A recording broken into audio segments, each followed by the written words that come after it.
মুখ্যমন্ত্ৰীক প্ৰতিটো কথাত কেৱল মাত্ৰ ভীমৰ গদা আওৰাই থাকে। আমি ভাবোঁ যে মুখ্যমন্ত্ৰী আচলতে মানে ভীমৰ ভাও দিবলৈ চেষ্টা কৰে। আমাৰ দৃষ্টিত মুখ্যমন্ত্ৰী পানী ভীম। নাই, আমি উচ্ছেদক লৈ কোনো কথা কোৱা নাই। আমাৰ বিষয় পিয়ৰ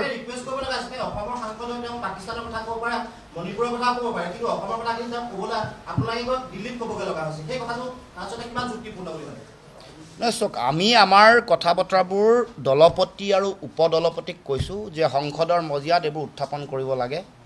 গতিকে আমাৰ এইটো দায়িত্ব, জাতীয় দায়িত্ব, এটা জাতীয়তাবাদী ৰাজনৈতিক দল হিচাপে আমাৰ যিটো দায়িত্ব আছে, সেই দায়িত্বটো হ'ল যে আমি দেশৰ দলপতি, বিৰোধী দলপতি আৰু উপদলপতিক আমি আমাৰ বিষয়বোৰ যুক্তিৰে তথ্যৰে ক'ব লাগে, বুজাব লাগে।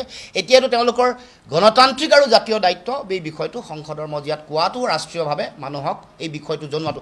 অন্যায়ৰ কথাবোৰ, মিছা কথা যে কৈছে, দিম বুলি যে দিয়া নাই, ভীমৰ বচন যে আওৰাই আছে, একো কৰা নাই, সেইবোৰ কথা মানে যাতে ৰাষ্ট্ৰীয় পৰ্যায়ত যাতে শক্তিশালীভাৱে উত্থাপন হয়, তাৰ কাৰণে আমি আহ্বান জনাবলৈকে আমি গৈছোঁ।